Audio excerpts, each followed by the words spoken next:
اعوذ باللہ من الشیطان الرجیم، بسم اللہ الرحمن الرحیم۔ السلام علیکم دوستو، آج ہم بات کریں گے ایک نہایت عظیم، بابرکت اور ہدایت بخش حدیث کے بارے میں، جو امت مسلمہ کے لیے رہنمائی کا واضح راستہ متعین کرتی ہے، یعنی حدیث ثقلین۔ حدیث ثقلین وہ مبارک ارشاد ہے جس میں رسول اکرم صلی اللہ علیہ وآلہ وسلم نے اپنی امت کے لیے دو عظیم اور قیمتی امانتیں چھوڑی، جنہیں تھامے رکھنے میں ہی مکمل ہدایت، کامیابی اور نجات پوشیدہ ہے۔ ثقلین کا مطلب ہے دو بھاری اور قیمتی چیزیں، اور یہاں اس سے مراد قرآن مجید اور اہل بیت ہے۔ یہ حدیث مختلف معتبر اسلامی کتب میں نقل ہوئی ہے اور اسے شیعہ و سنی دونوں کاتب فکر میں بڑی اہمیت حاصل ہے۔ روایت کے مطابق رسول اللہ صلی اللہ علیہ وآلہ وسلم نے فرمایا، میں تم میں دو گراں قدر چیزیں چھوڑے جا رہا ہوں، ایک اللہ کی کتاب قرآن اور دوسری میری اہل بیت۔ جب تک تم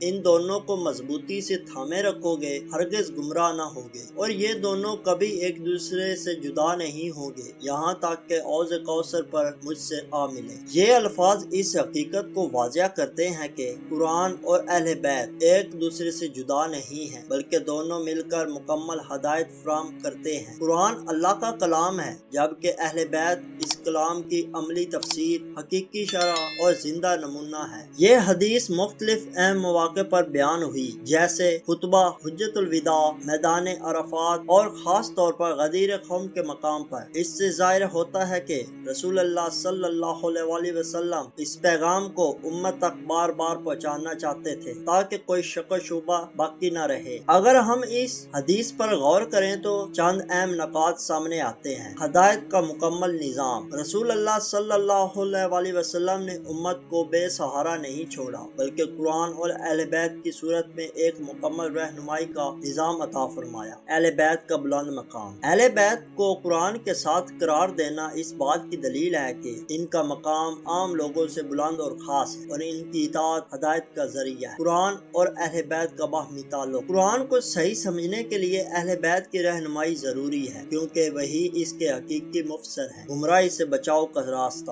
رسول اللہ صلی اللہ علیہ وآلہ وسلم نے واضح فرمایا کہ جو شخص ان دونوں کو تھامے رکھے گا وہ کبھی گمراہ نہ ہوگا، یعنی ہدایت کا راستہ انہی دونوں سے وابستہ ہے۔ امت کی ذمہ داری۔ یہ حدیث ہمیں یہ احساس دلاتی ہے کہ ہماری ذمہ داری ہے کہ ہم نہ صرف قرآن پڑھیں بلکہ اہل بیت کی سیرت، تعلیمات اور کردار کو بھی اپنی زندگی کا حصہ بنائیں۔ اہل بیت کی زندگیاں صبر، عدل، تقوی، علم اور قربانی کی روشن مثال ہے، چاہے وہ حضرت علی علیہ السلام کا عدل ہو، حضرت فاطمہ الزہرا سلام اللہ علیہ کی پاکیزگی، حضرت حسن علیہ السلام کا صبر یا حضرت حسین علیہ السلام کی قربانی۔ ہر ایک پہلو ہمیں زندگی گزارنے کا بہترین طریقہ سکھاتا ہے۔ حدیث ثقلین ہمیں یہ بھی سکھاتی ہے کہ دین کو سمجھنے کے لیے صرف ظاہری علم کافی نہیں، بلکہ ایک مستند اور پاکیزہ رہنمائی کی ضرورت ہے، اور وہ رہنمائی اہل بیت کے ذریعے ہی ممکن ہے۔ آج کے دور میں جب امت مختلف اختلافات اور فتنوں کا شکار ہے، حدیث ثقلین ہمیں اتحاد کا راستہ بھی دکھاتی ہے۔ اگر ہم سب قرآن اور اہل بیت کو مضبوطی سے تھام لیں تو امت میں اتفاق، محبت اور بھائی چارہ پیدا ہو سکتا ہے۔ یہ حدیث صرف ایک روایت نہیں بلکہ ایک مکمل ضابطہ حیات ہے، ایک ایسا راستہ جو انسان کو دنیا میں کامیاب اور آخرت میں نجات کی طرف لے جاتا ہے۔ اگر آپ کو اہل بیت کی سیرت، حدیث ثقلین جیسی نورانی موضوعات اور اسلامی معلومات پسند ہیں تو ہمارے چینل ذکر اہل البیت کو ضرور سبسکرائب کریں، ویڈیوز کو لائک کریں، اپنے دوستوں کے ساتھ شیئر کریں اور کمنٹ باکس میں اپنی رائے ضرور دیں۔